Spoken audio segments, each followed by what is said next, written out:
François Noudelman, écouter. Alors, qu'est-ce que ce verbe peut bien évoquer? Quand on dit lire un texte, on comprend immédiatement. Mais pour vous, lire, ça ne suffit pas. C'est-à-dire qu'il faut un peu se soustraire à la généralité conceptuelle et finalement à l'idée de lisibilité, voire de compréhension au sens strict. Écouter, c'est écouter le son, la vibration d'un texte, la manière dont il est modulé. D'entrée de jeu, que diriez-vous de ce verbe écouter, je ne dirais pas appliqué, mais enfin disons en lien avec la philosophie? En lien avec la philosophie, on ne peut que constater combien l'ouïe, l'écoute, a été dévalorisé dans l'histoire de la philosophie européenne. C'est frappant dès les premiers textes, dès les textes de Platon.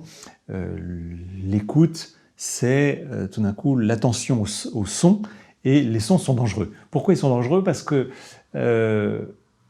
ils envahissent le corps, ils envahissent l'esprit, sans qu'on puisse les contrôler. De ce point de vue-là, la vue est beaucoup plus valorisée. La métaphore de la pensée va être plutôt voir. Hein. Je vois, j'objective, je saisis.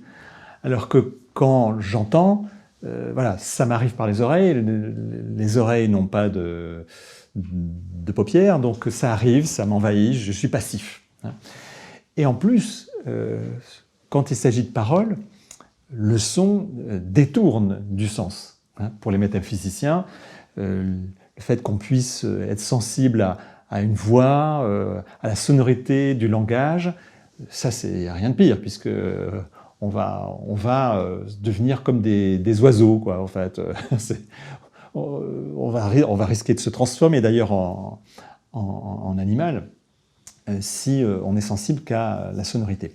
Donc il y a une mise en garde continuelle chez les métaphysiciens, on pourrait trouver ça chez Platon, on peut trouver ça chez Hegel, vis-à-vis ou chez Augustin, hein, le risque de ne plus être sensible, de ne pas être attentionné au sens des paroles divines, et bon, d'aimer la voix, la musique qui va accompagner le texte qui est dit à l'Église. Donc cette prévention, elle est, me semble-t-il, suspect. Il faut essayer de comprendre quel est le danger. Je fais juste aussi une parenthèse sur le rapport à la musique chez les philosophes. Pardon. Les philosophes ne parlent pas volontiers de musique. Ils parlent plus volontiers de peinture. Pourquoi? D'abord parce que la musique, c'est compliqué, il faut savoir lire une partition déjà. Et puis, ce qui intéresse les philosophes quand ils en parlent, c'est du texte, c'est l'opéra, c'est le livret d'opéra. Hein, donc voilà, on peut parler des livrets de Wagner, etc. Mais la musique elle-même leur échappe. Alors ça, c'est une généralité, parce que je sais que vous pourriez tout de suite me dire « et un tel, et effectivement, on pourrait se dire « et Rousseau hein, et Nietzsche hein. ». Mais Nietzsche, précisément, qui dit « dans la philosophie, on doit toujours lire avec des bouchons dans les oreilles ». Et il dit, voilà, enlevons les bouchons des oreilles. Alors pour lui, c'est aussi se mettre à l'écoute du monde, ne pas s'enfermer, accepter la vie sonore. Et donc c'est accepter de tenir compte d'un sens du sonore. Le sonore n'est pas simplement l'onde matérielle. Le sonore, il contient des éléments affectifs, des rythmes, vous avez dit vous-même tout à l'heure des vibrations, et effectivement, il faut le saisir, il faut l'analyser, il faut l'accepter ce son, et pas le rejeter comme quelque chose de tout à fait inopportun. On va creuser ensemble cette notion, enfin ce verbe « écouter », mais là je vais vous tendre un piège. Vous avez dit à propos de Nietzsche, enlevons nos bouchons de nos oreilles. Diderot, dans le paradoxe du comédien, dit exactement le contraire. Pour regarder véritablement la gestuelle, la manière dont un acteur se meut sur une scène, il faut se boucher les oreilles et être attentif au mouvement et à la gestuelle. Alors pourquoi vous déplacez le curseur et vous nous invitez plutôt à écouter plutôt qu'à regarder? Oui. Alors on pourrait jouer la dissociation, c'est-à-dire, voilà, par exemple, je pourrais dire, moi je vais m'occuper du son, rien que du son, parce que voilà, je vais étudier les paysages sonores, etc. Puis il y a ceux qui vont s'occuper du visuel, ceux qui vont s'occuper du gestuel. Or, je crois que, justement, le son n'est jamais seul. Contrairement à ce que ont pu faire valoir aussi des compositeurs, hein, bon, Schaeffer, les objets sonores, etc. Non, le son, bon, comme vous, j'ai travaillé à la radio, ça m'a énormément éduqué l'oreille, pas simplement, bon, de la musique évidemment, mais aussi travailler avec des ingénieurs du son. Et on comprend que le son, il est toujours associé. Il est associé à un espace, le silence n'est pas le même dans telle ou telle pièce. Il est associé aussi à notre rapport psychique au son. Il y a des sons qu'on va associer, pas simplement, encore une fois, pas simplement des morceaux de musique, hein, mais qu'on va associer à des atmosphères, à des sentiments, donc aussi à des éléments politiques. Hein. Il y a, quand par exemple on va dire mais c'est insupportable ce bruit, ces klaxons, bon, ou bien ce bruit de la manifestation, ces cris, etc. Notre rapport au son, aux ambiances sonores, au milieu sonore, est étroitement lié à nos affects, à nos mémoires. Donc le son n'est jamais seul. Hein. Donc s'ouvrir au son, c'est quand même s'ouvrir à tout. C'est-à-dire que, et c'est pour ça qu'à l'inverse, on pourrait dire aussi qu'un geste, il a quelque chose de sonore, hein, il est rythmé, il est vibratoire. On peut dire aussi qu'un texte, pour revenir à votre première question, un texte est sonore. C'est-à-dire qu'au fond, nous on pense que lire, c'est s'abstraire de toute forme de musicalité. Et c'est faux, parce que ça dépend de chacun, mais quand vous lisez un texte, même un texte abstrait, il y a une voix quand même qui porte ce texte. Alors quelle est la voix? Est-ce que c'est la voix de Montaigne quand on lit les essais? De toute façon, c'est une voix recomposée. Est-ce que c'est notre propre voix? C'est pas sûr non plus. C'est une voix construite, c'est une voix personnage, c'est une voix tierce qui est là. Et le texte lui-même, quand même, porte des intensités. Le fait que, par exemple, un concept puisse arriver, surgir, d'un coup, là, il y a une espèce d'épiphanie du concept. Hein. D'un coup, ça, voilà, c'est un gros coup de caisse, là, ça arrive, boum, le mot arrive, contingence, liberté, esprit. Bon. Et puis, il y a des mezza voce, c'est Deleuze hein, qui dit, il y a le cri du concept, hein, il parle à propos de Spinoza en plus, c'est pas évident, le cri du concept. Donc, il y a des souffles, il y a des silences. Donc c'est important, je crois, plutôt que de se méfier de la sonorité du langage, pour dire on va faire attention à l'idée pure. Non, parce que ça n'existe pas, les idées pures. Il faut saisir justement dans un mot, dans une phrase, cette sonorité qui va nous amener peut-être à aller en deçà du sens explicite, du sens premier. Et comprendre effectivement que la pensée, elle se fabrique à partir d'un rapport au son. Pas seulement, évidemment, mais quand même. Et que c'est une voie d'accès au texte, aux idées, à une pensée, que d'être attentif à ce qui a été refoulé par la métaphysique européenne, c'est-à-dire à ces espaces, à ces temporalités qui sont liées à du sonore. Alors, qui sont liés à du sonore et qui sont en rapport avec des tensions psychiques qui sont soit souterraines, soit apparentes. Dans le génie du mensonge, vous analysez très finement Jean-Jacques Rousseau et vous arrivez à convaincre le lecteur sur le fait que toute une partie de l'œuvre de Rousseau, enfin surtout les Confessions, les Milles, les Rêveries du promeneur solitaire, finalement serait une réponse à sa culpabilité devant le fait qu'il a abandonner ses 5 enfants. Et c'est vrai que vous le montrez. Vous le montrez. Donc là, c'est à la fois musical, entre guillemets, mais c'est aussi une manière de lire un texte. Oui, oui. C'est l'exemple le plus connu parce qu'effectivement, je prends toute une série de paradoxes, de philosophes qui ont construit certaines idées, certaines théories à l'inverse de ce qu'ils ont vécu. Hein, voilà. Mais je ne le fais pas du tout pour le dénoncer, pour dire regardez les menteurs, mais pour dire voilà, qu'il y a une sorte de génie et de tension psychique qui est productrice de pensée. Et alors, pour Rousseau, je suis frappé qu'effectivement un livre comme L'Émile, traité donc d'éducation, qui a toujours son actualité, puisse avoir été écrit non pas en dépit du fait que Rousseau a abandonné ses enfants, mais parce que. Et la qualité de ce texte, elle vient précisément, c'est grâce à l'abandon des enfants que ce texte est construit avec, et j'essaie de le décrypter, des moments incroyables où justement l'éducateur, en fait, n'est pas simplement un éducateur, c'est un père, et où Rousseau se construit en figure de père. Il donne des conseils sur comment élever le petit bébé à la naissance, etc. Il y a plusieurs jeux de langage dans ce texte qui font qu'il est à la fois un traité sur l'éducation, mais aussi une confession, un refoulement. Et on sait que Rousseau est maître dans l'expression de masochiste même de sa culpabilité.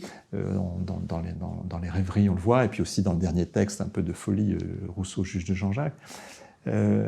Et voilà, donc du coup, ça peut être intéressant d'écouter le texte, hein, d'écouter ce qui se joue psychiquement, et vous y faites allusion, la psychanalyse, c'est quand même un art de l'écoute, hein, et je crois qu'il faut aussi tirer les leçons de ce que c'est qu'une écoute psychanalytique, et notamment par exemple de la dénégation, par exemple. Ça c'est quand même un exemple aussi connu mais merveilleux. D'un coup, voilà, quelqu'un qui dit « Ah, ce n'est pas, hein, ce n'est pas ma mère à laquelle j'ai rêvé. » Et évidemment, Freud explique, il dit « Il ne faut surtout pas lui dire « Mais si, c'est ta mère ». Il faut laisser, parce que l'aveu se dit sous forme de négation. Hein. Donc il faut l'entendre, il faut laisser se développer. Et cette écoute, qu'on appelle aussi quelquefois flottante de psychanalyse, c'est une écoute qui va mettre à distance le sens explicite, et dire bon, voilà. Et puis il faut entendre. Ah oui, comme dit souvent le psychanalyste, j'entends ce que tu dis, hein, j'entends. Ben oui, entendre, c'est une manière de laisser flotter tous les sens qui sont là et qui vont peu à peu arriver à la vocalisation. On va faire résonner plusieurs auteurs, mais de façon très simple. Parce que vous défendez le fait que se mentir à soi-même, cela peut être productif. Exemple, Rousseau. Il se ment à lui-même, et d'ailleurs il est parfois pris en flagrant délit, mais néanmoins ça produit du texte et ça produit de l'œuvre. Vous avez prononcé, je crois, le mot transparence, ou en tout cas il était induit. Je ferai référence à deux auteurs. Le premier, c'est Ferenczi. Et il y a dans sa correspondance des textes très annonciateurs où il dit finalement la psychanalyse, ça va être génial parce qu'on va pouvoir tout dire et on va pouvoir être, je simplifie à l'extrême, mais la lettre est très belle. En gros, on va pouvoir parler de ce dont on parlait jamais, de sexualité, et on va être transparents les uns aux autres et la fraternité va advenir. Et il y en a un autre, mais dans tout autre registre qui reprendra la chanson, c'est Sartre, où il fait, dans un moment radiophonique d'ailleurs, l'éloge de la transparence. Il semblerait que François Nudelman ne soit pas tellement du côté de ces auteurs-là. Je crois que dès que quelqu'un affirme fortement, on doit soupçonner. Hein. C'est-à-dire si, comme Rousseau, d'ailleurs, il dit, voilà, jamais on a été aussi sincère, aussi franc que moi, etc. Bon, oula, bon. C'est comme quand quelqu'un vous dit, oui, bon, pour être franc, voilà, je vais te parler. Enfin, bon, attention. Hein. Donc, cette affirmation de la transparence doit nous amener peut-être à nous dire pourquoi il éprouve le besoin. C'est comme dans la vie aussi, quelqu'un éprouve le besoin de vous dire quelque chose qui n'est pas si important, et bon, c'est qu'il y a quelque chose de l'ordre du mensonge, pas au sens moral, mais quelque chose, une torsion psychique qui l'amène à affirmer. Et de ce point de vue-là, il y a beaucoup de textes de philosophie qu'il faut étudier avec cette oreille et être attentif à pourquoi il répète à ce point, pourquoi un mot ou une idée, d'ailleurs le fait de ce qu'Adorno appelait aussi des Stichwort, le mot fétiche. Hein. Les philosophes ont des mots fétiches. Bon, c'est aussi un petit côté marketing parce que voilà, on va prendre une notion puis on va la développer en ontologie, morale, politique, esthétique, etc.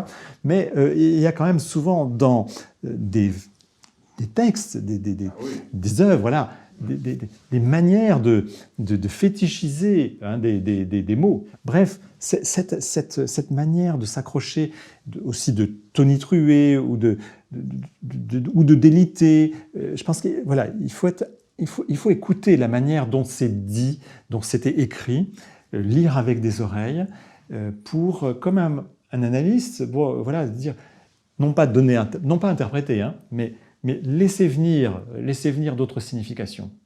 Et ça, c'est quand même l'écoute qui le permet. Une écoute flottante.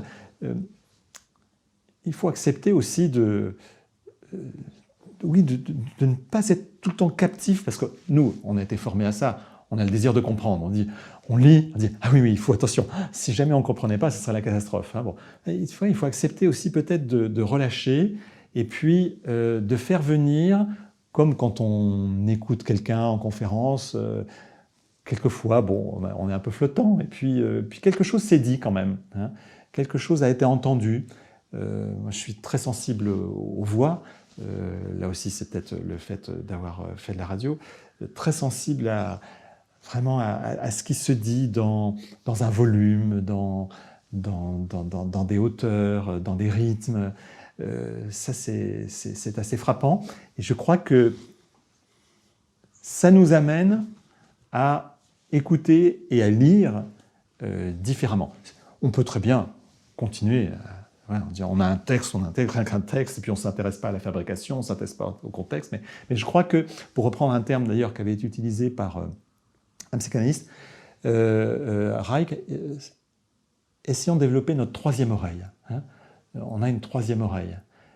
Donc cette troisième oreille, c'est un peu une oreille où on va entendre des sens différents, être un petit peu en recul, être attentif aux espaces sonores, parce que une pensée, c'est aussi un mixage de sons, hein, comme une table de mixage. Il y a des sons contemporains. Ça m'a intéressé, par exemple, de travailler sur les environnements sonores des penseurs. Hein, ceux qui ne supportent pas le moindre bruit, ou au contraire ceux qui vont associer une musique, ou qui vont garder un air dans l'esprit quand ils écrivent. Eh bien, voilà. Avoir la troisième oreille, c'est essayer de capter tout ce que le sens explicite ne dit pas, et essayer de retrouver tout ce mixage qui a permis la composition d'une pensée. Alors, je voudrais maintenant qu'on en vienne à votre dernier livre, octobre 2020, il sera en librairie, un tout autre Sartre. Voilà le titre du livre. Voilà quelqu'un qui, à la fois se lâchait, peut-être se mentait à lui-même. On va commencer par quelque chose de brutal, mais qui a peut-être un rapport avec le verbe « écouter », puisque vous avez exhumé les lettres de Sartre à Michel Vian, ce fameux mot, alors qu'il est en pleine période d'engagement politique, « la politique m'emmerde ». Alors pourquoi la politique l'emmerdait à ce moment-là? Vous connaissez très bien Sartre, ça vous a surpris? Non. Ah. Mais ça peut surprendre. Intéressant. Et oui, puisque nous avons tous les deux fait notre thèse sur Sartre. Hein, donc, et on a bien sûr appris combien la politique pour Sartre était une des formes de l'engagement maximal. Et que le grand penseur de l'engagement puisse, alors même qu'il est sur tous les fronts, hein, qui court après les causes, hein, puisse dire la politique m'emmerde, on se dit c'est une boutade. Et puis quand on regarde un peu, et justement quand on écoute différemment, on on se dit, oui, que Sartre se dédoublait. Hein. Même, je pense qu'il y a plus des doubles, c'était une personnalité multiple aussi. Et cette intuition que j'ai eue, que je l'ai eue il y a déjà quelques années, parce que quand je suis tombé sur une vidéo de Sartre jouant du piano, alors là, j'ai découvert un autre Sartre. Vraiment, c'était incroyable. Sa manière d'aborder le rythme, de poser sa main sur le clavier, etc. Ah, je me suis dit, non, il y a un autre Sartre. Et puis après, j'ai continué un petit peu, puisque même si je ne suis plus foncièrement sartrien, je continue de fréquenter son œuvre assidûment. J'étais sidéré d'entendre d'autres voix chez lui.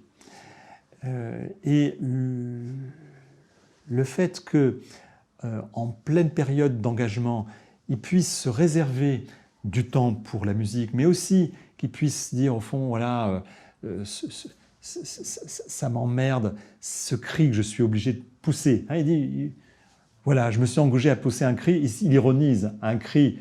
On me demande un cri mensuel, bon, j'ai négocié un cri trimestriel. Voilà.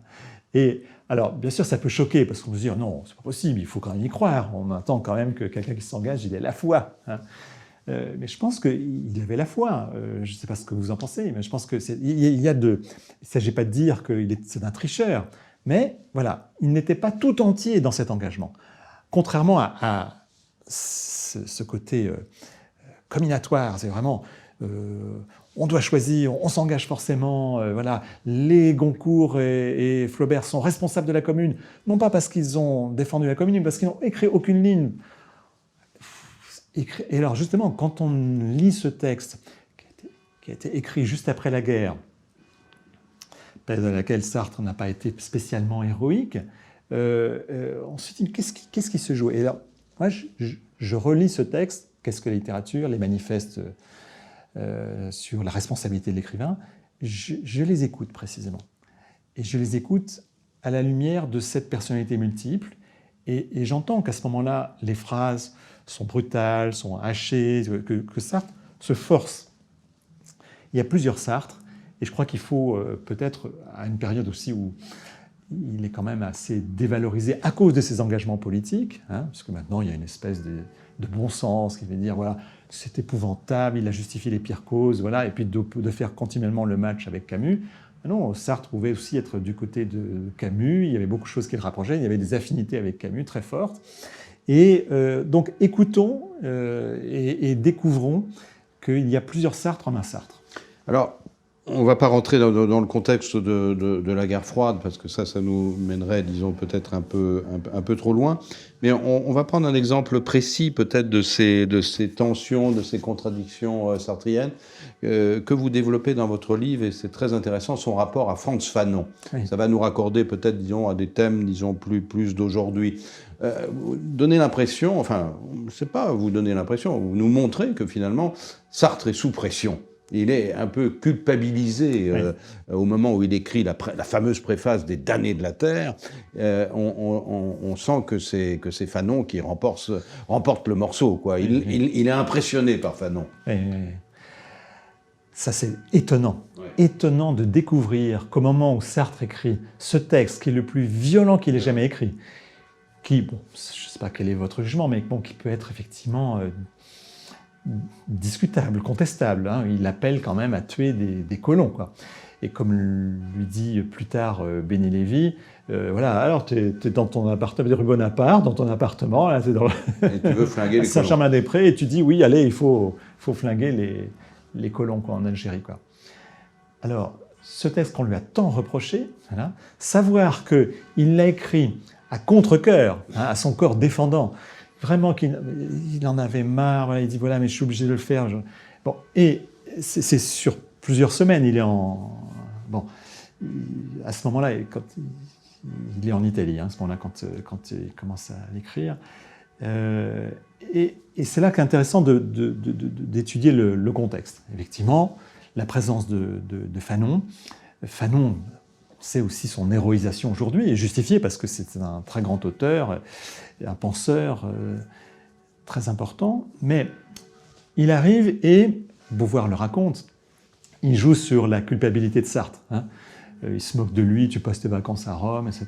Voilà, bon, tu vas au restaurant ceci et ça. Mais c'est vrai qu'ils avaient une vie, Beauvoir et Sartre, bon, une vie assez, comment dirais-je, au fond bourgeoise, hein, on peut dire.